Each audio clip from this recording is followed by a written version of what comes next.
આપણે આપણી શક્તિઓને બહુ ઓછી ધારી લઈએ છીએ અને આપણે એવું માનીએ છીએ કે આપણે ગરીબ છીએ, આપણે સામાન્ય છીએ, આપણી પાસે શિક્ષણ ઓછું છે, આપણી પાસે સંપત્તિ નથી. અને પછી આ બધા જ આપણા હારના કારણો બને છે, કારણ કે આપણે એવા લોકોને જોયા નથી, એવા લોકોને સાંભળ્યા નથી કે જેઓ કંઈ જ નહોતા. આ દેશની અંદર કરોડો લોકો જન્મે છે અને કરોડો લોકો મૃત્યુ પામે છે, પણ બહુ ઓછા લોકો જીવનના એ સંઘર્ષમાંથી પસાર થાય છે, એક એવા મુકામ ઉપર પહોંચે છે. એ મુકામ ઉપર પહોંચ્યા પછી એમને લાગે છે કે બસ ઉપરવાળાની કૃપા થઈ, મારા સંઘર્ષનો વિજય થયો. એટલું જ નહીં, પણ જે માણસ સંઘર્ષ કરે છે એનો પરિવાર ગૌરવથી એનું નામ લે છે, એના સાથીઓ ગૌરવથી એને બોલાવે છે, કારણ કે એનું અભિમાન આપણને હોય છે. આવું જ એક નામ છે કે જેનું હું અભિમાન કરી શકું, અને નામ છે ફૈઝાન રંગરેજ. ફૈઝાન નવજીવન સ્કૂલ ઓફ જર્નાલિઝમમાં ભણ્યો અને આજે ફૈઝાન નવજીવન ન્યૂઝનો એક મહત્ત્વનો હિસ્સેદાર અને મહત્ત્વનો સૈનિક છે. આજે ફૈઝાન સાથે મુલાકાત એટલા માટે કરાવી છે કે ફૈઝાને જિંદગીના જે સંઘર્ષો જોયા અને સંઘર્ષોથી હાર્યો નહીં, થાક્યો નહીં, કંટાળ્યો નહીં, અને પોતાને કહેતો રહ્યો કે ફતેહ મારી છે, એ ફતેહ કરનાર ફૈઝાન રંગરેજને મળીએ. ફૈઝાન, પહેલાં તો તને ખૂબ અભિનંદન, કારણ કે તારી મેં સફર સાંભળી છે અને તું જેવી રીતના જે પરિવારમાંથી આવે છે, જે વિસ્તારમાંથી આવે છે, અને આજે એક તું એવા મુકામ ઉપર પહોંચ્યો છે કે લોકો તને રોજ ટીવી ઉપર પોતાના મોબાઈલમાં તારો ચહેરો જુએ છે. પહેલાં તો મારે એ જાણવું છે ફૈઝાન કે તને પત્રકાર થવાનો વિચાર કેવી રીતના આવ્યો? શરૂઆતમાં તો કહું, 12th પાસ થયો ત્યારે શરૂઆતમાં આપણે વિચારતા હોય કે હવે કઈ ફિલ્ડમાં જવું જોઈએ, પણ એ વિચાર હતો કે હવે કંઈક નવું કરવું છે, કે લોકો સુધી આપણે પહોંચી શકીએ, લોકોના મુદ્દાઓને એક લોક મુખે આપણે એમનો અવાજ બની શકીએ ને એ સમાજમાં જરૂરી પણ હતું. તો આપણે વિચાર કર્યો કે મેં તમને અગાઉ કીધું કે આપણને એવું કંઈક વિષય નોલેજ નહોતું કે હવે આ પત્રકારત્વ ક્ષેત્ર શું હોય, એમાં કારકિર્દી ઘડવા માટે શું કરવું પડે, એજ્યુકેશન શું હોય, એની કાંઈ ખબર નહોતી. 12મા પછી તમારે જેમ તેમ આપણે દિવ્ય ભાસ્કરમાં છાપામાં જાહેરાત જોઈ કે ભાઈ પત્રકારત્વ શીખવું હોય તો પ્રશાંત દયાળ જોડે ભણો, ને હું તમને ઓળખતો નહોતો ત્યારે. પછી ખબર પડી કે ભાઈ પત્રકારત્વના ક્ષેત્રમાં એક દિગ્ગજ વ્યક્તિ કહેવાય પ્રશાંત દયાળ, કે એમની જોડે તમે શીખશો તો 100% કંઈક ને કંઈક બનીને નીકળશો. પછી મારા કાકા થકી મેં તમારો સંપર્ક કર્યો, પછી હું તમને મળ્યો અને પત્રકારત્વ સફરની મેં શરૂઆત કરી. શરૂઆતના સમયમાં ઘણા પડકારો રહ્યા મારા માટે, કેમ કે સ્થિતિ એવી નિર્માણ પામી હતી કે મને ગુજરાતી બોલતા નહોતું આવડતું હતું. પહેલી લડાઈ તો મારી આ હતી કે સારું આ ક્ષેત્રમાં આપણે પ્રવેશી તો ગયા છે, હવે અમારા મુસ્લિમ સમાજમાં તો કેવી ભાષા હોય તમને ખબર હોય, મિત્ર સર્કલમાં મળ્યું ક્યાં હે, ક્યાં કરતા હે ભાઈ, કેસા ચલતા હે સબ, આ પ્રકારની. અને હિન્દી પણ પ્રોપર બોલવાનું નથી હોતું, એક પોતાની જે એક અલગ ભાષા છે, ક્યાં કર લેગા, ક્યાં હે, એ ભાષા હોય. પણ આમાં હિન્દીથી આપણે ગયા અને ગુજરાતીમાં તો સાવ શૂન્ય હતા. પછી તમારા પાસેથી જ ઘણું બધું આપણા વિદ્યાર્થીઓ જે નવા બેચના મળ્યા મને, એમનો ઘણો સાથ સહકાર રહ્યો કે ભાઈ એમણે મને ગુજરાતી બોલતા શીખવાડ્યું ને કઈ રીતે આપણે હવે પત્રકારત્વ ક્ષેત્રમાં આગળ વધી શકાય. ને એ વસ્તુ તમે જેમ કહો છો કે ભાઈ પત્રકારત્વ એ પુસ્તકનો વિષય નથી, એ ફિલ્ડમાં તમે જાઓ ને પ્રેક્ટિકલ કરો તો જ તમને ખબર પડે કે આમાં ઊંડાઈ કેટલી છે. ને એ વસ્તુ મેં પહેલા દિવસથી જ એબ્ઝોર્બ કરી કે ભાઈ હવે પત્રકારત્વ કરવું હોય તો આપણે ફિલ્ડમાં જવું પડશે. પણ ફૈઝાન, તું જે વિસ્તારમાંથી આવે છે, જી, મને એવું લાગે છે કે વિસ્તારમાંથી એટલે અમદાવાદનું જે બહેરામપુરા વિસ્તાર છે, પરીક્ષિત નગર, ત્યાં તો બહુ સામાન્ય અને ગરીબી રેખા નીચે જીવતા લોકોનો વિસ્તાર છે. એક તો વિસ્તાર ગરીબ છે, તું પણ એવા એક ગરીબ પરિવારમાં. તારા પરિવારમાં કોણ કોણ છે? મારા પરિવારમાં મારા 2 ભાઈઓ છે, મારાથી મોટા છે, મારા પપ્પા છે. પહેલાં પપ્પા ચાની કિટલી ચલાવતા હતા ને હું તેમના ત્યાં કામ કરતો, જેમ કે તું પણ ચાની કિટલી ઉપર કામ કરતો? સ્કૂલમાં રજા હોય મારે તો સવારથી રવિવારનો દિવસ હોવાથી ઘરાકી સારી થતી હતી, પેલો અમારે ત્યાં બજાર ભરાય તો એમાં પપ્પાના ત્યાં સવારથી બોલાવી લે અમને કે ભાઈ હવે હાથ તમે આજે સન્ડેનો દિવસ છે, રજાનો દિવસ છે, ઘરાકી વધારે છે, એટલે સવારથી હું 1-2 વાગ્યા સુધી અમે કિટલી ઉપર ચાની કિટલી ઉપર કામ. હા. પછી મારા 2 ભાઈઓ હતા, તો પહેલાં જે મારો મોટો ભાઈ છે એમણે શરૂઆતમાં પતંગો લગાવવાનું કર્યું, પતંગો વેચતા કારીગર તરીકે કામ કરતા, અને કંઈક મહેનતાણું ત્યારે 5-6 હજાર રૂપિયા હતું. આજથી જો 7-8 વર્ષ પહેલાં 9 વર્ષ મહિનાના 5-6 હજાર 5-6 હજાર રૂપિયા. પછી ધીમે ધીમે એમને ખબર પડી કે દુકાન કરિયાણું જેવું હોય એ લાઈનમાં એ જોડાયા. પછી ધીમે ધીમે છેલ્લા 9 વર્ષથી તેઓ આમાં સતત કાર્યરત છે. બીજો ભાઈ છે એક દાવત જીરું, જે આપણે સોડા પીએ છીએ એમાં ડિસ્ટ્રીબ્યુટર છે, એટલે કર્મચારી છે, સેલ્સમેન છે. એવી રીતે ચલાવે છે. હા, ટેમ્પો ચલાવે છે. ને મારા પપ્પાની ચાની કેટલી હતી એ બંધ થઈ ગઈ છે. એમને થોડીક શારીરિક પ્રોબ્લેમના લીધે અત્યારે કામ બંધ છે એમનું. બાકી હું પત્રકારત્વ તમારા નેતૃત્વમાં બન્યું, એટલે આજે જે કંઈ પણ છું હું એની પાછળ તમારો સિંહ ફાળો. પણ સિંહ ફાળો તો ઠીક છે, પણ તારી મહેનત પણ પુષ્કળ છે. તું જ્યારે અહીંયા મને બરાબર યાદ છે, તું જર્નલિઝમ ભણવા આવ્યો ત્યારે તારી ઉંમર 17 વર્ષ હતી. જી. પણ એ 17 વર્ષ પહેલાંનો તારો સંઘર્ષ પણ કંઈ નાનો નથી. મેં એવું સાંભળ્યું તારા મિત્રો પાસેથી કે તું લસ્સી પણ બનાવતો. હા, હવે પરિસ્થિતિ એવી હતી કે શરૂઆતના સમયમાં આપણે પૈસા કમાવાની ટેવ કે યાર હવે ઘરેથી મંગાવી નહીં, કે 20-30 રૂપિયામાં શું આવે. ને આજના યુવાનો જે તે સમયે મારા જે સાથી મિત્ર હતા એમના શોખ સારા ઊંચા, તો આપણને પણ એવું થાય કે સાલા 2 પૈસા આપણી જોડે હોય તો આપણે કંઈક શોખ મોજ કરી શકીએ. તો મારી જે દુકાન છે કેટલીની બાજુમાં એક લારી અમે લગાવીએ છીએ. અત્યારે મારા કાકા ટીકડી બન વેચે છે ત્યાં.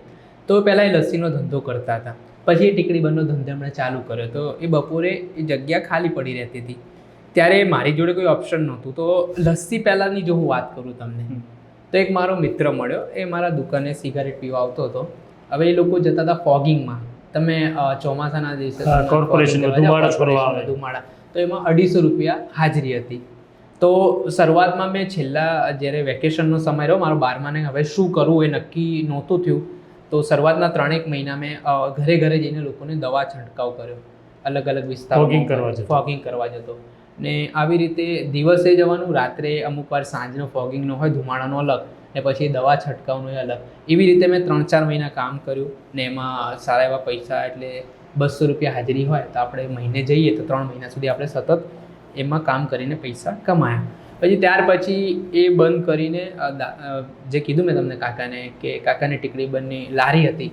હવે આપણે વિચાર્યું કે ભાઈ અત્યારે સવારે લારી ખાલી પડી રહે છે તો આપણે કંઈક કરવું જોઈએ.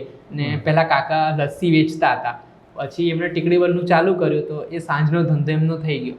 તો પછી મેં કાકાને કીધું કે ભાઈ હવે મને આપી દો આ ધંધો, કાં તો તમારો ધંધો સેટ જ છે, હવે તમે બધું કરો છો. એવી રીતે હું શીખી ગયો કે ભાઈ ત્યાં લસ્સી કેવી રીતે બનાવવાની. લસ્સી કેવી રીતના બનાવાય છે? લસ્સીમાં એવું હોય કે ચાસણી હોય, આમાં સવારે તમે ગઈકાલે રાતથી બધી વ્યવસ્થા કરી દેવાની, ખાંડમાં એ બધું ચાસણી બનાવવાની, ને પછી કલર બનાવવાનો. કલર બનાવીને સવારે આવ્યો પછી બરફ લઈને આવવાનું. દહીં તૈયાર જ મળે મસ્તી અમૂલ.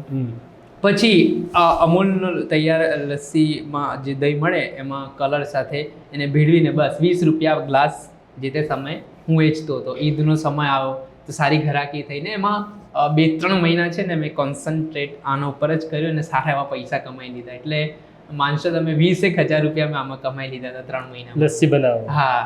પછી આપણે કીધું કે હવે આ જિંદગી ભરતા નથી કરવું, ભણવું છે, આગળ વધવું છે. પછી આપણે સ્કૂલ ઓફ જર્નાલિઝમનું ખબર પડી, તો આપણે પછી કીધું કે ભાઈ આપણે યાર એવું કરવું છે કે જેનાથી આજે સમાજમાં આપણું નામ થાય, લોકોના કામે થાય. ઘણું બધું આપણે શરૂઆતમાં મને એવું લાગ્યું કે આપણે સમાજમાં બદલાવ લાવીશું ને આવું કરીશું.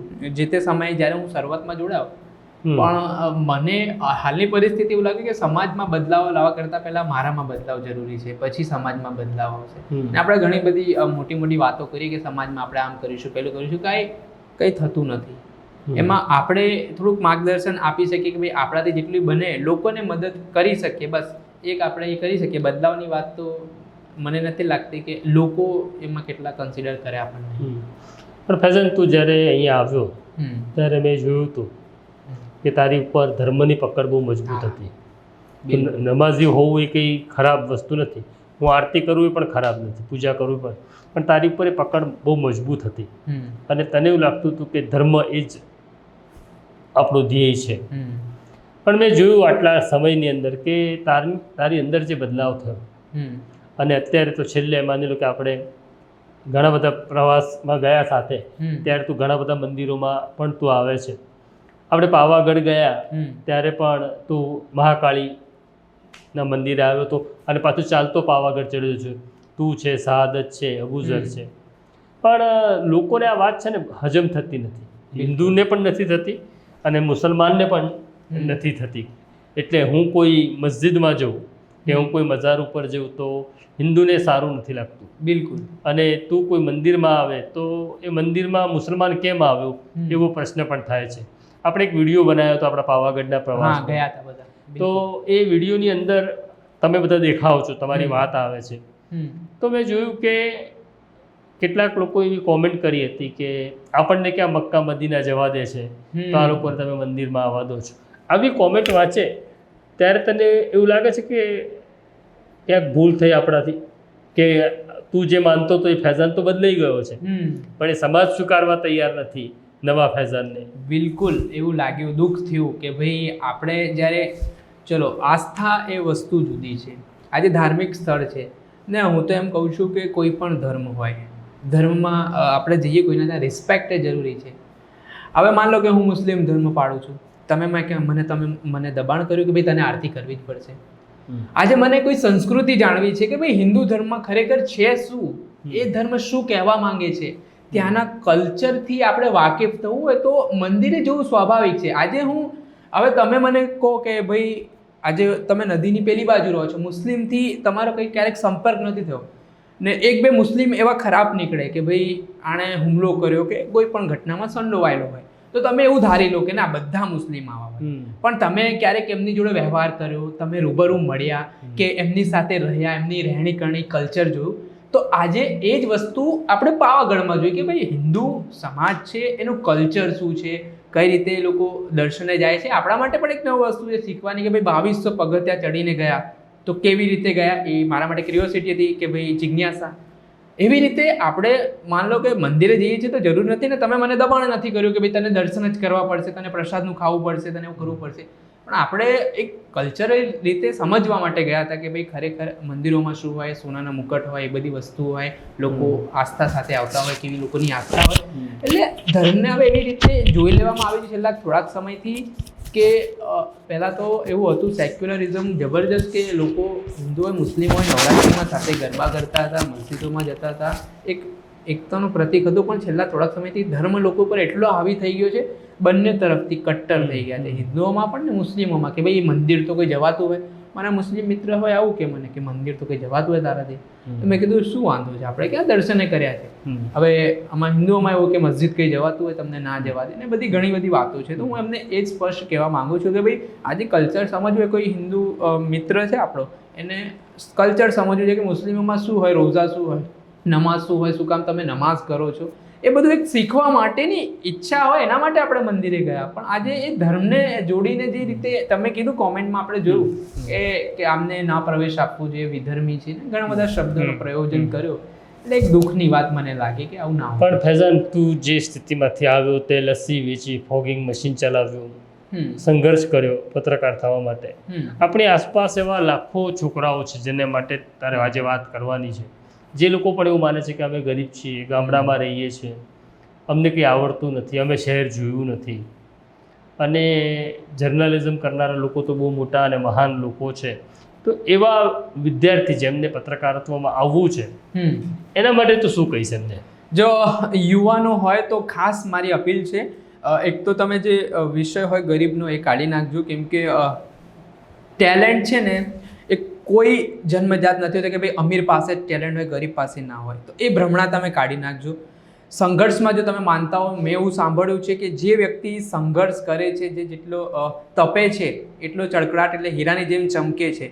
તો સંઘર્ષને જો આજે આપણે ઘણા બધા આઈપીએસ અધિકારીની સ્ટોરીઓ જોતા હોઈએ છીએ કે ભાઈ એના પિતા ખેડૂત હતા, ખૂબ ગરીબ પરિવારમાંથી આવતો, ને આજે એ જિલ્લાનો રાજા બનીને બેઠો છે, એ ડીસીપી બનીને બેઠો છે. તો આપણે એક ઓરા પણ જોઈએ એમનો કે જો ગાડીઓ નીકળે.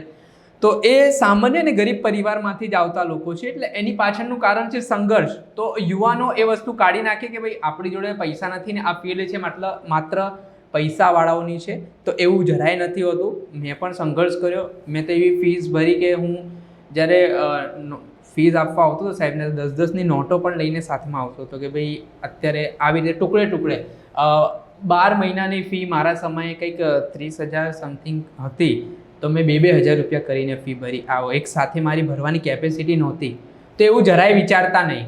ને પ્લસ તમને જો સંઘર્ષ કરતા આવડતું હશે ને તમે જો એવું સમજીને બેઠા હશો કે ભાઈ હું ગરીબ છું, હું નહીં કરી શકું, તો પછી એ તમે પ્રયાસ જ નહીં કરો તો તમે પરિણામ સુધી નહીં પહોંચી શકો. અને આજે સાહેબ હું જોઉં છું ખરેખર આ લોકો વચ્ચે, મારા સમાજના લોકો વચ્ચે એક બહુ સન્માનની રીતે મને બોલાવવામાં આવે છે ને કહેવામાં આવે છે કે જો આપણા સમાજમાંથી આ ભાઈ પત્રકાર છે, આ ભાઈ આનો છોકરો છે. એટલે આનાથી મારા પપ્પાને પણ લોકો ઓળખતા થાય છે કે હા ભાઈ આ યુસુફભાઈ ચાવાળાનો છોકરો, આપણા ત્યાંનો જે યુસુફભાઈ છે એનો છોકરો બોલે છે ને આવી રીતે સમાચારમાં આવે છે. તો એક આપણને જીવવાની પણ એક હૂફ મળે છે કે ભાઈ હા યાર, કે ભલે પૈસા નથી કમાયા પણ નામથી ચોક્કસથી આપણે કમાતા હોય એવું દેખાય છે. ફૈઝાન, ખૂબ ખૂબ આભાર અને ખૂબ ખૂબ શુભેચ્છા. તું નવજીવનમાં મારી પાસે ભણ્યો અને આનંદની વાતનો છે કે આજે આપણે બંને સાથે કામ કરીએ છીએ. બસ તું સફળ રહેજે, પ્રમાણિક રહેજે અને કાયમ ખુશ રહેજે. એક નાનકડી વાત હું એડ કરવા માંગીશ. એવા પણ ઘણા ઉતાર ચઢાવ પત્રકારત્વમાં આવતા હોય ને મારી સ્થિતિ પણ એવી હતી કે જ્યારે શરૂઆતમાં હું બીજી ચેનલોમાં કામ કરતો હતો, દાદાએ મને આવકાર્યો, 2 વખત મને બોલાવ્યો કે ભાઈ હવે તારી વ્યવસ્થા અમે કરી છે, તને ઈચ્છા હોય તો તું અમારી જોડે કામ કરી શકીએ છીએ.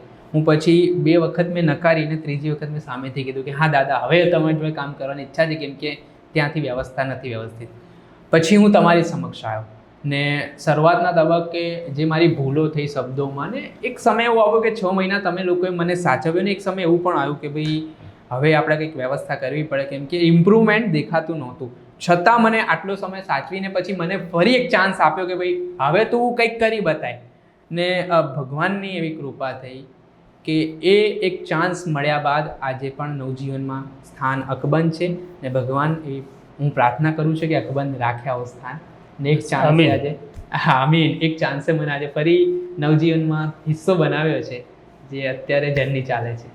થેન્ક યુ ફૈઝાન, આપણે ફરી મળીશું અને આપણા દર્શકો સાથે વાત કરતા. Thank you so much. વૈષ્ણવજન તો તેને કહીએ જે પીડ પરાઈ.